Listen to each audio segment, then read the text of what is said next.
1979 was a banner year for the Browns, for Cleveland fans witnessed the most entertaining autumn since the championship season of '64. An incredible string of harem-scarum photo finishes kept Cleveland in the title chase until the final 5 seconds of the season.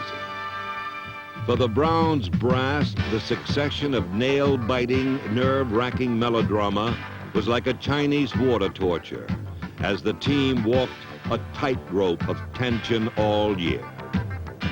12 games were decided in the final minutes of play. This penchant for heart-pounding theatrical thrillers kept the crowd on the edge of its seats and earned Sam Rutigliano's team the apt nickname Cardiac Kids.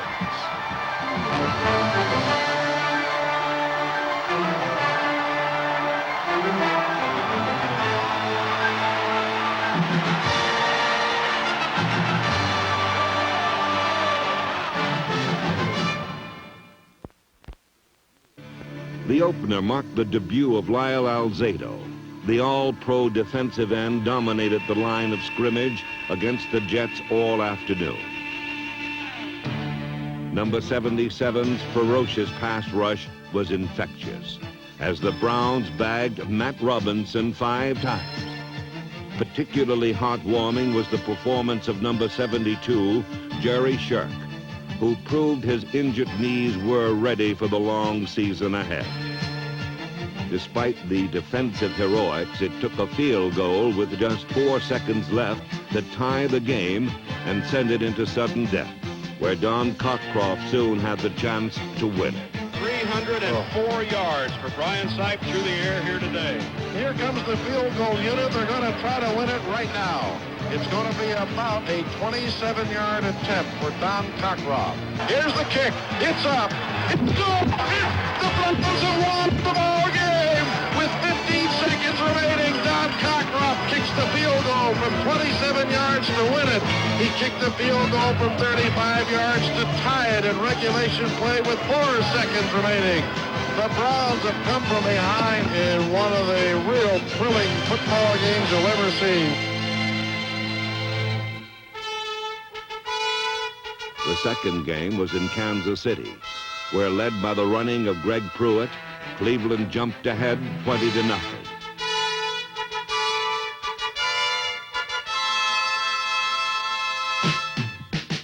But the lead was squandered and Cleveland trailed by 4 with time running out. 52 seconds to play. Oh, Lordy. Nothing is easy, is it? Sipe back to throw. He throws it in the end zone. It is a touchdown! Touchdown! Cleveland with 52 seconds left. It's Reggie Rucker. Oh, my goodness. 21-yard touchdown pass, and the Browns are back on top. Boy, Brian just stood in the pocket. He got great protection. And The Cardiac Kids now had 2 straight comeback wins. Number 3 was only a week away. Again sparked by the passing of Brian Sipe, Cleveland erased a 10-0 Baltimore lead. With just 2 minutes to go and the score tied, the Browns hoped to reach Cockcroft's field goal range, but were backed up near their own goal, 90 yards away from a 3rd straight win. Sipe to throw. Newsom got it. 30, 35, 40, 50, 45, 40 to the 30. What a play from Sipe to Newsom. The ball for 75. Ozzy's clutch catch and carry ended in a winning field goal. Sam's Cardiac Kids remained undefeated, but the Dallas Cowboys loomed ahead. You're looking at a live shot of Cleveland Stadium in Cleveland, Ohio. There is an air of anticipation, of electricity, as two of the NFL's unbeatens go against each other tonight. An anticipated crowd of 80,000 plus. In the whole history of the National Football League, do you know what team has the winningest record? The Cleveland Browns. That's right. They got a tradition in this place, I'm telling you. Before national television and over 80,000 fans, the kids from Cleveland shelved their cardiac label by exploding for 3 long touchdowns in the first 7 minutes.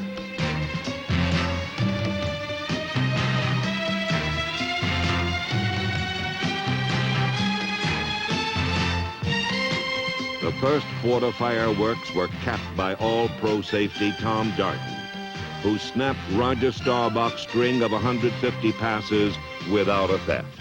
Darden's TD ignited the mammoth crowd, for this was a victory not only for a team, but an entire city.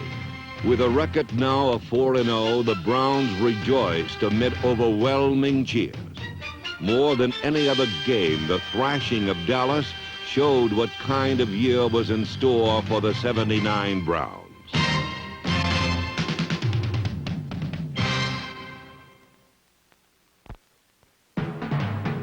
The perfect record was ruined in Houston. The Browns outgained the Oilers, but could manage merely a single touchdown. In addition, the season's first serious injury occurred. Keith Wright, who led the league in kickoff returns in '78 and was leading again in '79, was lost for the year. Next, the sky-high Browns fell flat on their faces against Pittsburgh. Cleveland was clobbered for 27 unanswered points, enough to warrant a smile from one of the Browns' more illustrious alumni. But Cleveland wouldn't quit. Brian Sipe, growing in stature each week, gave one of the most prolific passing performances any Cleveland quarterback ever had, piercing the steel curtain for 351 yards and 5 touchdown passes. Dave Logan's one-handed touchdown snare brought the Browns' point total to 35 and proved to Pittsburgh that Cleveland could score on anyone. But the sensational shootout couldn't mask the hard fact that the defense had been shredded for the appalling total of 51 points. The following 2 weeks, clouds hung heavy over the stadium. First, Washington won in the final seconds. Then, Cincinnati took a commanding lead. The specter of a 4th straight loss loomed large. Then the cardiac in Cleveland resurfaced. Mighty Mike Pruitt turned an innocent outlet pass into a 50-yard score. The fullback began shouldering the load with 189 yards, taking the heat off Sipe, who hit 4 touchdown passes.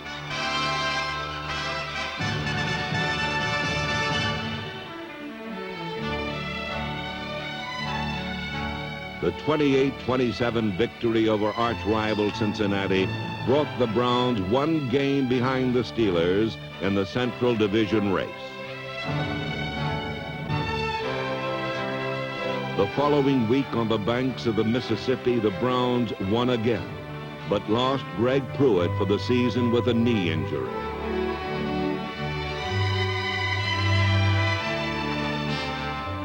With both Greg and Mike Pruitt sidelined by injuries, the bench came to the rescue as an old pro cavalry of Calvin Hill and Cleo Miller carried the team to a 38-20 romp over the Cardinals. The rout allowed 2 rookie runners, Dino Hall and Pat Moriarty, to score their first professional touchdowns. Dino, the NFL's smallest player, flashed head fakes, stutter steps, and 4.4 speed on his long sideline run. But the key was a great block by number 80, top draft pick Willis Adams, that wiped out 2 Cardinal defenders.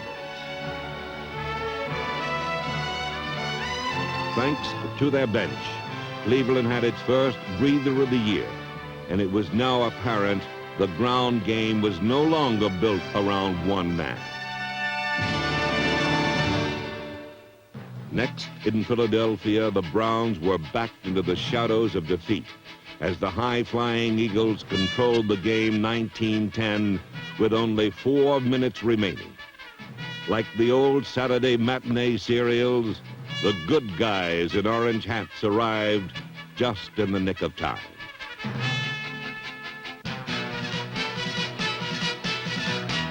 Mike Pruitt's touchdown run put the Browns on top with 55 seconds showing. But true to form, one last swing of the pendulum brought the Eagles to the Browns' doorstep. It was yet another photo finish for Sam's cardiac kids. 1 second left. They got one play now, and that's it. I'd rather they had none. Last play of the game, 1 second remaining. Carmichael to the right. Here goes Jaworski. He's hit as he throws. It's incomplete. Intercepted by Charlie Hall at the one. The game's over. Just hold down, Charles. That's it. The ball game is over. The Browns win it on the interception on the last play of the ball game. The Browns have won their 7th out of 10. But for the second straight week, victory was costly. Number 72, Jerry Shirk, playing perhaps the finest football of his career, left the field for the final time in '79, felled by a serious staph infection. The next Sunday, Shirk's replacement, promising rookie Rich Dimler, went down with a knee injury and played no more. With the defensive line in tatters, Lyle Alzado unselfishly filled in at 3 of the 4 positions. But still, number 77 maintained his unique combination of brute strength and sheer speed in pursuit of opponents with the football.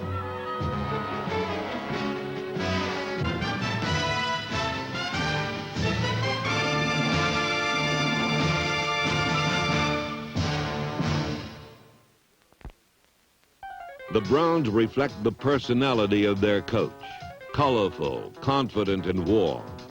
No player benefited more from it than Mike Pruitt, who in Greg Pruitt's absence fulfilled the high hopes that made him a #1 draft choice several years ago. Pruitt's piston-like 30-inch thighs pumped him 40 yards in 4 or 5 seconds. His nearly 1,300 yards rushing and 5-yard per carry average made Mike Pruitt the best power-speed combination running back since Jim Brown.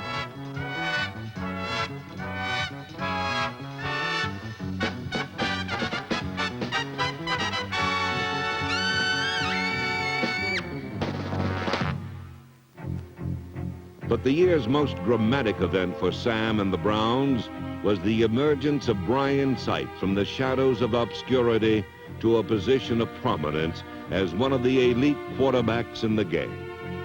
In only his 4th season as a starter, Sipe was honored as All-Pro. Baby-faced Brian was abetted by the most prolific trio of receivers in the league. With Rutger, Newsome, and Logan, Sipe is like a gourmet at a feast. He can pick and choose, and everything is good. 3 pairs of the surest hands in football.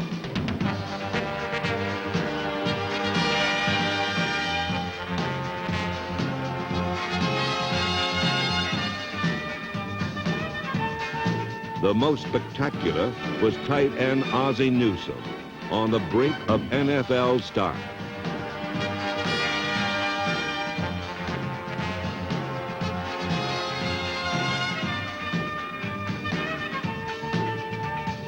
Through the wizardry of its air attack, Cleveland gained more yards than any Browns team ever.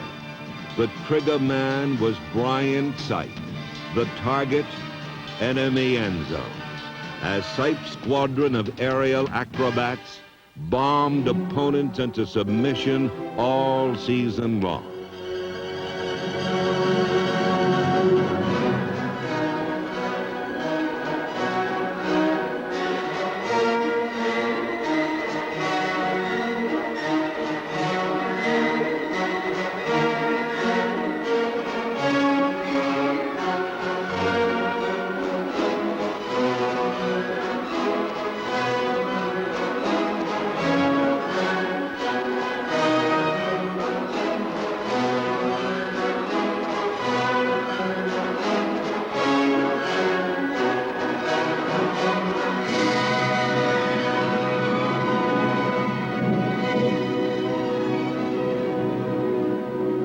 With nearly 4,000 yards through the air and a league-leading 28 touchdown passes, Brian Sipe had the best year of any Cleveland quarterback since Otto Graham's heyday. The hype about Sight was obviously justified. Quarterback, Otto Graham. Before Otto Graham and the Browns' all-time all-star team, the Browns played their finest game of 1979. Following their season-long script, Cleveland fell behind, but Brian brought them back. 2 second-half touchdowns attest to his coolness under fire. On the first, Newsom's signature one-handed catch got 6 points. Then, with only 1:21 left and losing by 7, a 34-yard touchdown pass to Ozzie tied the game at 24. It brought the sun-drenched crowd to its collective feet. 80,000 plus cheering the Browns on. We're in sudden death. Sudden death meant instant victory for Cleveland. Deep to Rucker, he's open, touchdown! It's over! Reggie Rucker, pass from Sight, he wins the ball game.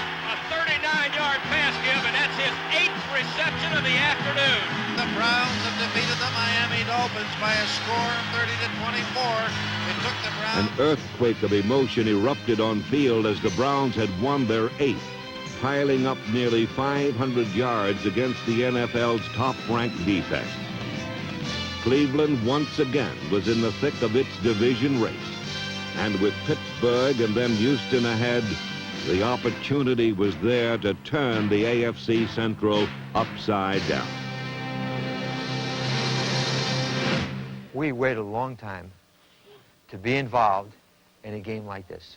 It's going to be a dogfight, and we know that it literally can come down to the very last play of the game, and regardless of what happens, just hang in there together.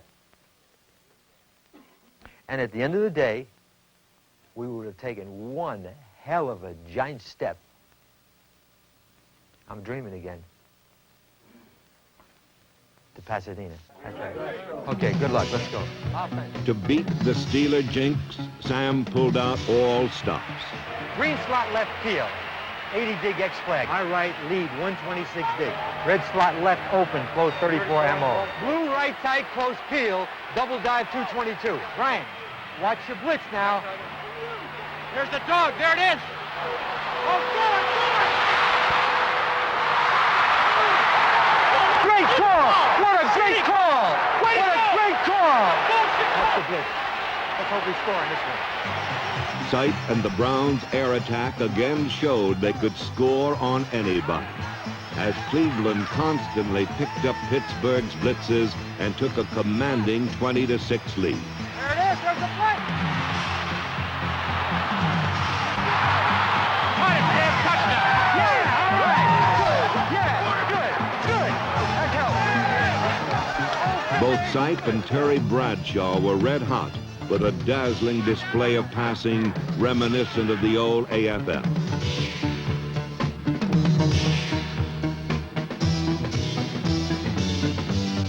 But Pittsburgh came roaring back to eclipse the Browns' big lead.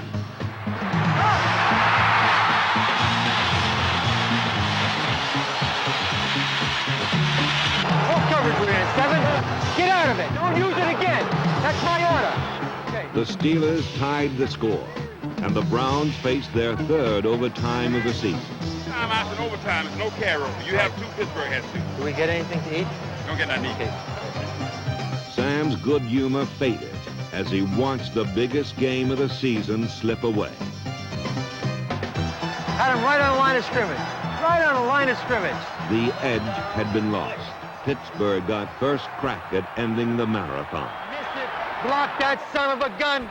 Come on, baby, block it. Come on, baby, one time. One time. One time, baby. One time. One time. The Browns had taken the world champions to the last 9 seconds of sudden death. But Pittsburgh, not Cleveland, had taken a giant step toward Pasadena. Everybody get your head up. I couldn't be more proud of you. Hey, look, it's tough, and it was a hard-fought football game. You played the world's champions, but I told you right from the beginning, win, lose, or draw, as far as I'm concerned, you're all that matters to me. You just got to take things like this, and you got to grow. In victory or defeat, Sam remains the same. Heads up, let's go, let's go. For his leadership, he was named Coach of the Year in 1979. On your journey. Despite the bitter loss, there was no letdown. In the home finale, the Browns surprised Houston with a 3-4. It was a defense born of injury, but it was 3-4 shut the door as the much-maligned unit turned in its best performance of the season, swarming over Player of the Year Earl Campbell and holding Houston to a single touchdown.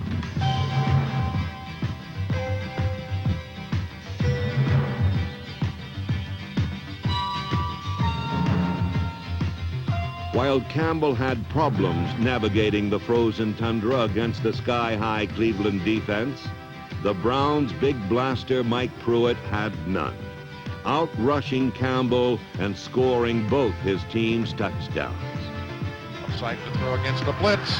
Chased out, looks, throws, caught, 35, Mike Pruitt, 30, 25, 20. He's going all the way for a touchdown.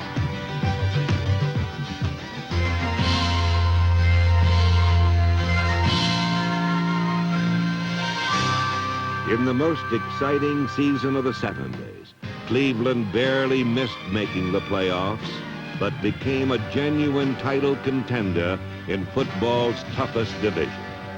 There have been better Browns teams, but for pure entertainment, the cardiac kids of '79 cannot be topped, and they're headed in the right direction. That's the gospel, according to Sam. Constantly have to believe, you constantly have to fantasize, and you constantly have to dream and know where we're at. We have credibility. We are where we want to be.